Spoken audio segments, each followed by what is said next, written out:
Okay guys, mag-timing tayo ngayon ng camshaft ng B6HB na Hyundai.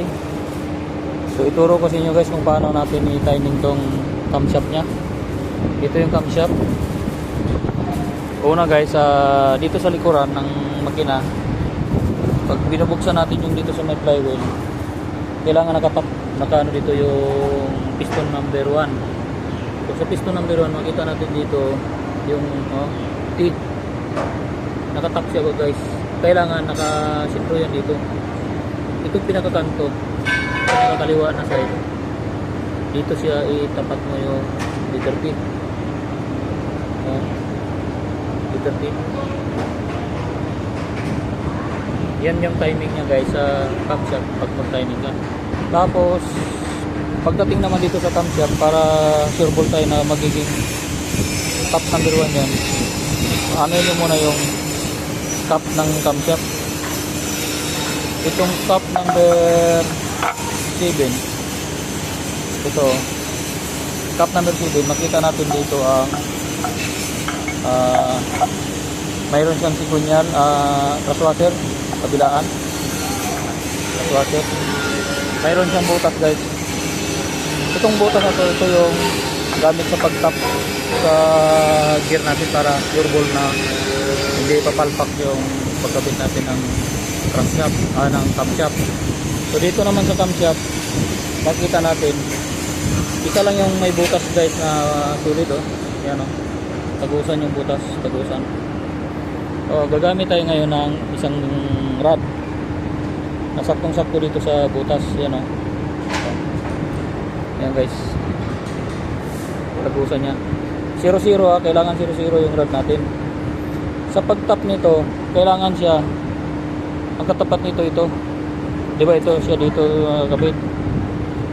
Kailangan guys nakatap yan dito. Ito, pakita natin. Ito siya, ipakilagay na nga sir. Yan nakalagay dito sa ganyan. So kailangan nakaganyan yan siya yan, tagusan yan guys. Ito yung pagtatap na camshaft. Ngayon ipakita natin paano ikabit. Ngayon ikabit na natin to. Kailangan naka-forma na siya guys. Okay. Yan na yung kabit ng camshaft.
Okay guys, tingnan natin.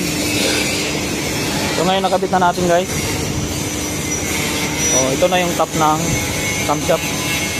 Kailangan libre ito siya, free. Mahihila nyo na yung yan, nakatap na yun siya. Tapos dito rin sa flywheel, nakita natin yung top dito sa flywheel. Yan nakatap siya, tap na siya guys. So yan yung pagkabit ng camshaft sa B6HB na Hyundai. Sure ball to guys, at hindi tayo papalpak pagpapaandar na. Isang gear lang ang bumalik guys, hindi natin papaandar yan. So ngayon kabit na natin mga top nya. Nag-ready na yung top.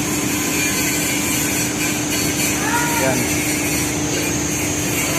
Yan guys ang pagka-timing ng camshaft ng Hyundai na makina.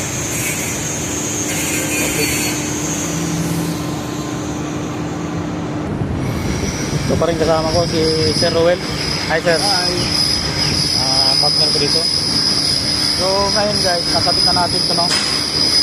Yung last na cap niya, nakalagay dito number 7. Yan, no?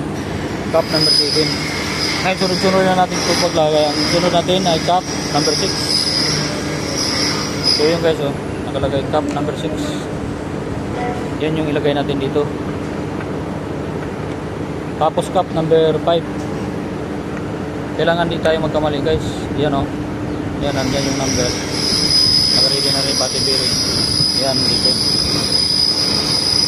Tapos cap number 4. Yan, puro yan may mga number. Tapos cap number 3. Yan, cap number 3. Cap number 2.